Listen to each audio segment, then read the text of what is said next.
అందరికీ నమస్కారం. ఈరోజు వీడియోలో మనం వినబోయే కథ ఏంటో తెలుసుకునే ముందు, కథ వింటున్న ప్రతి ఒక్కరూ తప్పకుండా ఒక లైక్ చేసి ఛానల్‌ని సబ్స్క్రైబ్ చేసుకోండి. ఇక కథలోకి వెళ్తే, నా పేరు రఘుపతి. మేము ముగ్గురం అన్నదమ్ములం. ఓ చెల్లెలు. మాదొక నిరుపేద కుటుంబం. నాన్న వ్యవసాయం చేస్తూ తన స్తోమతకి తగ్గట్టు మా అందరిని చదివించి పెళ్లి జరిపించాడు. చిన్న చిన్న ఉద్యోగాలు చేసుకుంటూ ఎవరికి వాళ్ళం స్థిరపడ్డాం. మా అందరికీ పిల్లలు పుట్టారు. పండగలకి, శుభకార్యాలకి అందరం కలిసి అమ్మానాన్న దగ్గరికి వెళ్ళి సరదాగా గడిపేవాళ్ళం. మా తోడబుట్టిన వాళ్ళందరిలో నాకు నా చెల్లెలు అన్నపూర్ణ అంటే చాలా ఇష్టం. తనకో కొడుకు, పేరు భార్గవ్. కొంతకాలానికి అమ్మానాన్నలకి వయసైపోవడంతో కాలం చేశారు. అప్పుడప్పుడు అన్నపూర్ణ మా ఇంటికొచ్చి ఓ 2, 3 రోజులు ఉండి వెళ్ళేది. అలా కొంతకాలం గడిచాక మా చెల్లెలు అన్నపూర్ణ, బావ జగన్, నా మేనల్లుడు భార్గవ్ అందరూ కలిసి తెలిసిన వారింట్లో శుభకార్యానికి టూ వీలర్ మీద వెళ్ళొస్తుండగా ప్రమాదవశాత్తు యాక్సిడెంట్ జరిగింది. ఆ సమయంలో అక్కడ ఉన్న వాళ్ళు 108కి ఫోన్ చేసి హాస్పిటల్‌కి తరలించారు. నాకు విషయం తెలియడంతో వెంటనే హాస్పిటల్‌కి వెళ్ళాను. అన్నపూర్ణని, మా బావ జగన్‌ని ఆ పరిస్థితిలో చూసి తట్టుకోలేకపోయాను. వాళ్ళ కండిషన్ చాలా సీరియస్‌గా ఉందని వాళ్ళని చూస్తేనే తెలిసిపోతుంది. ఏం చేయాలో నాకు అర్థం కాలేదు. వాళ్ళకి ట్రీట్మెంట్ చేస్తున్నారు. డాక్టర్‌ని బ్రతిమిలాడాను. ప్లీజ్ డాక్టర్, ఎలాగైనా మా చెల్లెల్ని, బావని కాపాడండి అని. తన నుంచి ఎటువంటి సమాధానం రాలేదు. నేను ఏడవడం చూసి ఆ పక్కనే ఉన్న నర్సు, ట్రీట్మెంట్ చేస్తున్నారు కదా, ఇక్కడేం మాట్లాడకండి, బయట వెయిట్ చేయండి అను అని నన్ను బయటికి పంపించేసింది. అక్కడ నా మేనల్లుడు భార్గవ్ కనిపించపోయేసరికి నర్స్‌ని అడిగాను. వీళ్ళతో పాటు ఒక బాబుండాలి కదా, ఎక్కడా అని. ఆ పక్కనే ఉన్న చిల్డ్రన్స్ వార్డ్‌లో ట్రీట్మెంట్ నడుస్తుందని చెప్పింది. వాడి పరిస్థితి ఎలా ఉందో ఏమోనని కంగారుగా వెళ్ళాను. వాడికి దెబ్బలు పెద్దగా తగలకుండా స్పృహలో లేడు. భార్గవ్, భార్గవ్ అని పిలిచినా ఉలుకు పలుకు లేదు. నా తమ్ముళ్ళిద్దరికీ ఫోన్ చేసి విషయం చెప్తే వెంటనే బయలుదేరుతున్నామన్నారు. ఇంతలో నర్సొచ్చి, సార్, ఆవిడ మీ చెల్లెలు గారా? ఆవిడ కండిషన్ చాలా సీరియస్‌గా ఉంది. ఏదో మాట్లాడాలని ప్రయత్నం చేస్తుంది. ఒకసారి రండి అని పిలిచింది. వెంటనే భార్గవ్ ఉన్న వార్డ్ నుంచి నా చెల్లెలికి, బావకి ట్రీట్మెంట్ జరుగుతున్న వార్డ్‌కి వెళ్ళాను. అప్పటికే అన్నపూర్ణ పల్స్ పడిపోతుందని డాక్టర్లు అతన్ని బ్రతికించడానికి శతవిధాలుగా ప్రయత్నం చేస్తున్నారు. అన్నపూర్ణ కళ్ళు తెరిచి నన్ను గుర్తుపట్టే పరిస్థితిలో లేదు. కనీసం నేను మాట్లాడేదైనా వినపడుతుందేమోనని, అమ్మా అన్నపూర్ణ, నేనమ్మా, రఘుపతి నేనే. నీకేం కాదమ్మా, నేనున్నాను. ఈ పక్కనే బావకి, మన భార్గవ్‌కి ట్రీట్మెంట్ జరుగుతుంది. వాళ్ళు కూడా బావున్నారమ్మా అని చెప్పాను, ధైర్యంగా ఉంటుందని. అయినా అన్నపూర్ణలో ఎటువంటి మార్పు లేదు. ఏదో చెప్పాలని ప్రయత్నిస్తున్నట్టు అనిపించినా తను చెప్పలేకపోతుంది. ఎప్పుడూ అన్నయ్య అని గలగలా మాట్లాడిన చెల్లెల్ని ఆ పరిస్థితిలో చూసి తల్లడిల్లిపోయాను. నాదేమీ చేయలేని నిస్సహాయ పరిస్థితి. అమ్మా అన్నపూర్ణ, మన భార్గవ్‌కి ఏం కాలేదు. ఇదిగో ఇక్కడే ఉన్నాడు. మాట్లాడతావమ్మా అని తన చేతిని నా చేతిలోకి తీసుకున్నాను. ఆ మాటకు అన్నపూర్ణ నా చేయిని గట్టిగా పట్టుకుని ప్రాణాలు విడిచింది. తనలో ఎలాంటి చలనం లేకపోవడంతో అమ్మా అన్నపూర్ణ అని బోర్న ఏడ్చాను. కొడుకు బాగానే ఉండని చెప్తేనైనా కళ్ళు తెరిచి నన్ను చూస్తుందని ఆశపడ్డాను. కానీ వాడి పేరు వినగానే నా చేతిని గట్టిగా పట్టుకొని ప్రాణాలొదిలింది. అంటే ఇంతసేపు తన ప్రాణాలతో పోరాడింది వాడి కోసమేనా అనిపించింది. ఇంతలో నా ఇద్దరు తమ్ముళ్ళు హాస్పిటల్ చేరుకున్నారు.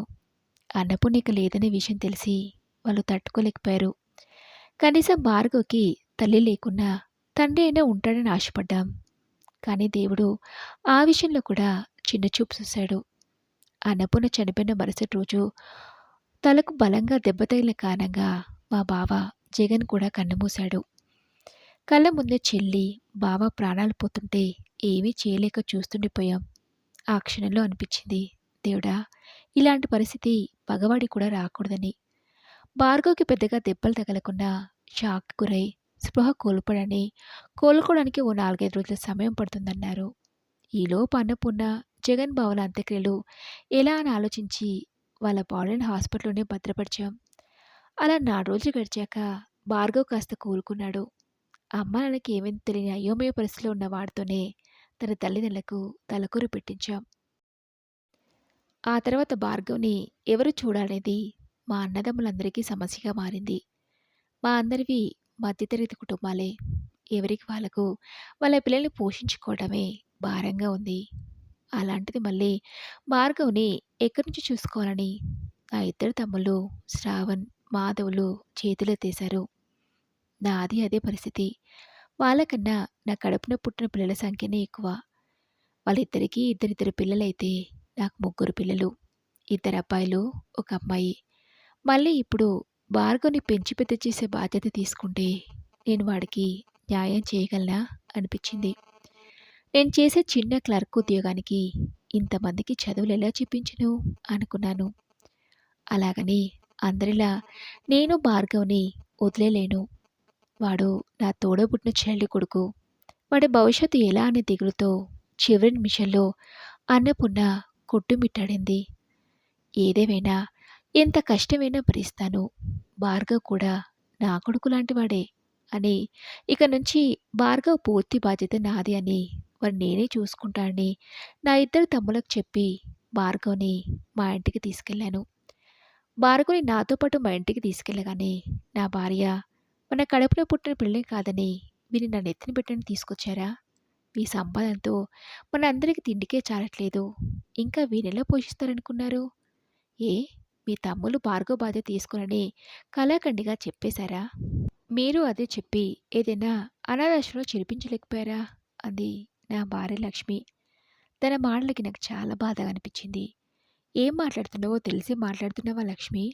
వాడికి అమ్మా నాన్న పోయారనే విషయం మర్చిపోయావా? పాపం వాడికి పట్టుమని 10 ఏండ్లు కూడా నిండకముందే తల్లిదండ్రులను కోల్పోయి పుట్టెడు దుఃఖంలో ఉంటే ఆదరించి అక్కున చేర్చుకోవాల్సింది పోయి ఏంటి నీ మాటలు? ఒకవేళ మన పిల్లలకి ఇలాంటి పరిస్థితి వస్తే అలానే ఆలోచిస్తావా? మనందరితో పాటే భార్గవ్ కూడా ఇక మీదట ఇక్కడే ఉంటాడు. మన పిల్లలతో సమానంగా చదువుకుంటాడని చెప్పాను. అందుకు నా భార్య లక్ష్మి ఒప్పుకోలేదు. మనందరం తినగా మిగిలింది వాడికి పెడతాను. అలాగే మన పిల్లలతో సమానంగా ప్రైవేట్ స్కూల్‌లో చదివించడానికి వీల్లేదు. ఏదైనా గవర్నమెంట్ స్కూల్‌లో చేర్పించండి. కనీసం ఆ తిండి ఖర్చైనా తగ్గుతుంది. అలా అయితేనే వాడిని ఇంట్లో ఉండనివ్వడానికి ఒప్పుకుంటాను. లేదంటే ఎక్కడైనా వదిలేసి రండి అంది. ఆ సమయంలో తనతో మాట్లాడి ఏమీ ప్రయోజనం లేదనుకుని సరే అన్నాను.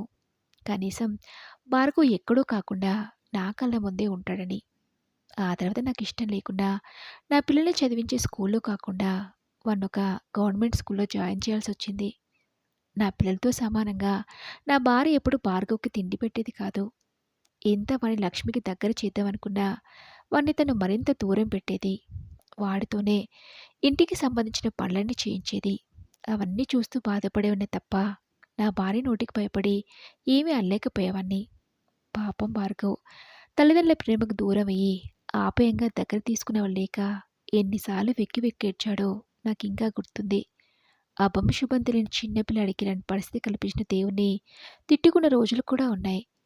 అలా నా పిల్లలందరితో పాటు భార్గవ్‌ది కూడా 10వ తరగతి అయిపోయింది. గవర్నమెంట్ స్కూల్‌లో చదువుకున్న భార్గవ్ 10వ తరగతిలో డిస్ట్రిక్ట్ ఫస్ట్ వచ్చాడు. ప్రైవేట్ స్కూల్‌లో చదివిన నా పిల్లల కన్నా భార్గవ్‌కి మంచి మార్కులొచ్చాయని నా భార్య వాడి మీద ఈర్ష్యపడింది. నేను మాత్రం ఎప్పుడూ ఇలానే బాగా చదువుకుని గొప్ప స్థాయికి రావాలని ఆశీర్వదించాను. అది కూడా నా భార్య లేని సమయంలో. వాడికొచ్చిన మార్కులకి ఓ ప్రైవేట్ కాలేజ్‌లో ఫ్రీ సీట్ ఇచ్చారు. కాలేజీ చదువులో కూడా భార్గవ్ ఎప్పుడూ ఫస్టే. చదువులో వాడి చురుకుతనం, చదువు మీద వాడి ఉండే ఇష్టాన్ని చూస్తే ముచ్చటేసేది. మా పిల్లలందరూ ఇంట్లో చదివినంత కూడా భార్గవ్ చదవటం నేనెప్పుడూ చూడలేదు. అయినా వాడికి మంచి మార్కులొస్తుండేవి. భార్గవ్‌ని అంతకు మించిగా భరించడానికి కూడా నా భార్య లక్ష్మి ఓ రోజు నాతో గొడవకు దిగింది. ఇంకెంతకాలం భరిద్దామనుకుంటున్న ఈ మేనల్ని మీ తమ్ముళ్ళనొచ్చి కొన్ని రోజులు వారి ఇళ్ళకి తీసుకెళ్ళమని చెప్పండి. లేదా వాడిని ఎక్కడైనా జాయిన్ చేసి రండి అని అంత ఎత్తున లేచింది. ఆ సమయంలో నా భార్య మాటలో భార్గవ్ వినలేదని సంతోషించి ఊపిరి పీల్చుకున్నా. వాడా మాటలు విన్నాడని భార్గవ్ ఇంట్లో నుంచి వెళ్ళిపోయాక తెలిసింది. ఓ రోజు ఉదయం నేను పడుకునే మంచం పక్కన ఉన్న టేబుల్ మీద ఓ ఉత్తరం కనిపించింది. ఏంటా ఇది నిద్రలేస్తూనే చూస్తూ ఆ ఉత్తరంలో మావయ్య అమ్మ నాన్నలు పోయి అనాథగా ఉన్న నన్ను చేరదీసి అక్కున చేర్చుకున్నారు. ఇంతకాలం ప్రేమగా చూసుకున్నారు. నేను ఈరోజు ఇలా ఉన్నానంటే దానికి కారణం మీరు అత్తయ్యే. మిమ్మల్ని ఎప్పటికీ మర్చిపోలేను. నా కారణంగా మీరు అత్తయ్య గొడవపడటం నాకిష్టం లేదు మావయ్య. అందుకే ఇంట్లో నుంచి వెళ్ళిపోతున్నాను. నా కోసం బాధపడి వెతకొద్దు. నేనెక్కడున్నా నాకు మీ ఆశీర్వాదం ఉంటుంది. అది చాలు మావయ్య అని రాసుంది. భార్గవ్ రాసిన ఉత్తరం చదివాక నాకు చాలా బాధేసింది. భార్య నోరు మూయించలేని నా నిస్సహాయస్థితికి నా మీద నాకే కోపం వచ్చింది. భార్గవ్ ఇంట్లో లేకుంటే ఇల్లంతా చిన్నబిన్నట్టు అనిపించింది. నా కారణంగా భార్గవ్ ఇంట్లో నుంచి వెళ్ళిపోయాడని నా భార్యలో ఎలాంటి పశ్చాత్తాపం కనిపించలేదు. ఆ తర్వాత నేను వాడి గురించి వెతికే ప్రయత్నం చేయలేదు. ఎక్కడున్నా వాడు క్షేమంగా ఉండాలని ఆ భగవంతుని ప్రార్థించాను. అలా కాలం గిర్రన తిరిగి నా పిల్లల చదువులు పూర్తయ్యాయి. కూతురి పెళ్లి చేసేశాను. ఆ తర్వాత నా కొడుకులు ఇద్దరు ఉద్యోగులు స్థిరపడ్డాక వాళ్ళకి పెళ్లి జరిపించాను. నేను రిటైర్ అయ్యి ఇంటి పట్టునే ఉంటున్నాను. మనవలు, మనవరాలు వచ్చారు. ఉద్యోగరీత్యా పిల్లలంతా వాళ్ళ వాళ్ళ ఊర్లో స్థిరపడ్డారు. అలా 5 సంవత్సరాలు గడిచాక ఒకరోజు నా కొడుకులిద్దరూ మా దగ్గరకొచ్చి, "అమ్మా, నాన్న, ఇంకా ఈ పాత ఇంట్లో ఉండి ఏం చేస్తారు? మేమిద్దరం మన ఇంటిని డెవలప్‌మెంట్‌కి ఇవ్వాలని నిర్ణయించుకున్నాం. మీరిక నుంచి ఎక్కడైనా కిరాయికుండండి. కావాలంటే మీ ఖర్చులకి మేమిద్దరం నెల నెలా డబ్బులు పంపిస్తాం." అందుకు నేను నా భార్య ఒప్పుకోలేదు. మాకా డబ్బు అవసరం ఉంది. ఇది తప్ప మాకు మరో మార్గం లేదని మమ్మల్ని ఒత్తిడి చేశారు. ఏం చేయాలో మాకర్థం కాలేదు. మా కొడుకుల నిర్వాకం మేరకు ఆ పక్కనే ఉన్న ఓ చిన్న ఇంట్లో అద్దెకు దిగాల్సొచ్చింది. మిమ్మల్ని చూసుకునే బాధ్యత మాది అని మమ్మల్ని నమ్మించి సంతకాలు పెట్టించుకొని వాళ్ళ అవసరం తీరాక నా ఇద్దరు కొడుకులు వాళ్ళ మొహాలు చాటేశారు.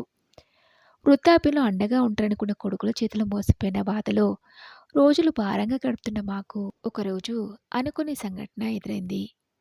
ఆ రోజు మధ్యాహ్నం భోజనం చేసి కాసేపు విశ్రాంతి తీసుకుందామనుకునే సమయంలో ఒక కారొచ్చి మా ఇంటి ముందు ఆగింది. కారులో మా ఇంటికొచ్చేది ఎవరా అని ఆశ్చర్యంగా చూశాను. ఇంతలో ఇంట్లోకి అడుగు పుడుతూనే, "బావున్నారా మావయ్య, అత్తయ్య" అంటూ భార్గవ్ వచ్చాడు. చాలా కాలం తర్వాత చూశాను కదా! మొదట్లో గుర్తుపట్టలేదు కానీ, వాడు నన్ను మావయ్య అని ప్రేమగా పిలిచే విధానం నాకు గుర్తొచ్చి వాడిని గుర్తుపట్టేలా చేసింది. "నువ్వు మా భార్గవ్ కదా?" అన్నాను. "అవును మామయ్య, నేను భార్గవ్‌నే" అన్నాడు వాడు. "ఈ మావయ్యకి ఒక్క మాట కూడా చెప్పకుండా ఇంట్లో నుంచి వెళ్ళిపోవాలనే ఆలోచన నీకెలా వచ్చిందిరా? ఇప్పుడేం చేస్తున్నావు భార్గవ్? ఎక్కడుంటున్నావు?" అడిగాను. "మావయ్య, నేను ఐఏఎస్ పాసయ్యాను. ఈ మధ్యనే డ్యూటీలో జాయిన్ అయ్యాను. మన ఊర్లోనే పోస్టింగ్ ఇచ్చారు. మిమ్మల్ని కలిసి వెళ్దామని మన ఇంటికొస్తే మీరిక్కడ ఉన్నారని తెలిసింది. ఆ పక్కనున్న వాళ్ళని అడిగితే ఈ అడ్రస్ చెప్పారు. ఏమైంది మావయ్య, ఇల్లమ్మేశారా?" అడిగాడు. భార్గవ్‌కి జరిగిందంతా చెప్పాను. అందుకు వాడు, "మీరు నా దగ్గర ఉండటం మీకు ఇబ్బంది అనుకోకుంటే మిమ్మల్ని ఇక మీదట నేను చూసుకుంటాను మావయ్య. మీకే కష్టం రానివ్వను. ప్లీజ్ అత్తయ్య, కాదనకండి" అని లక్ష్మిని అడిగాడు. చిన్నప్పుడు భార్గవ్ పట్ల ప్రవర్తించిన తీరుకి లక్ష్మి సిగ్గుతో తల వంచుకుంది. "ఒరేయ్ భార్గవ్, ఎందుకురా మా వల్ల నీకిబ్బంది?" అన్నాను. "మీరు నాతో ఉండటానికి ఒప్పుకుంటే నాకు సంతోషమే కానీ ఇబ్బందేమీ లేదు మావయ్య. అమ్మ నాన్న పోయి అనాథని నన్ను చేరదీసి చదువు చెప్పించారు. మీరే లేకపోతే నేను ఈరోజు ఈ స్థాయిలో ఉండేవాన్నా మావయ్య" అని మమ్మల్ని తనతో పాటు రమ్మని బ్రతిమిలాడాడు. కడుపున పుట్టిన కొడుకులు కాదన్నారనే బాధలో ఉన్న మాకు అన్నం పెట్టి ఆదరించామనే విశ్వాసంతో చేరదీస్తాము అంటే కాదనలేకపోయాం. కళ్ళ నుంచి ఉబికి వస్తున్న కన్నీళ్లు తుడుచుకుంటూ లక్ష్మి, "బాబు భార్గవ్, నన్ను క్షమిస్తావా? ఒకప్పుడు నీ పట్ల చాలా అమానుషంగా ప్రవర్తించాను. నీకు పిడికెడు అన్నం పెట్టడానికి కూడా చీదరించుకునేదాన్ని. అలాంటి మాకు ఆశ్రయం కల్పించి ఇంకా సిగ్గుతో చచ్చిపోయేలా చేయకు బాబు" అంది లక్ష్మి. అందుకు భార్గవ్, "అత్తయ్య, ఆ విషయాలేవి నాకు గుర్తులేవు. వాటి గురించి నేనెప్పుడూ అంతగా పట్టించుకోలేదు కూడా. అవన్నీ మీ మనసులో పెట్టుకుని బాధపడకండి. నన్నెవరో పరాయి వల్ల కాకుండా మీ సొంత కొడుకులా భావించిరండి ప్లీజ్" అడిగాడు. అందుకు భార్గవ్ మాట మేము కాదనలేక వాడితో వెళ్ళిపోయాం. ఆ తర్వాత వాడికొక మంచి సంబంధం చూసి పెళ్లి జరిపించాం. ఇప్పుడు వాడికొక బాబు. వాడే మా ప్రపంచం. మరి ఇదండి రోజు కథ. ఈ కథపై మీ విలువైన అభిప్రాయాల్ని నాతో కామెంట్ బాక్స్‌లో షేర్ చేసుకోండి. ఈ కథ మీకు నచ్చితే తప్పకుండా ఒక లైక్ చేసి ఛానల్‌ని సబ్స్క్రైబ్ చేసుకోండి. మరొక మంచి కథతో మళ్ళీ కలుసుకుందాం.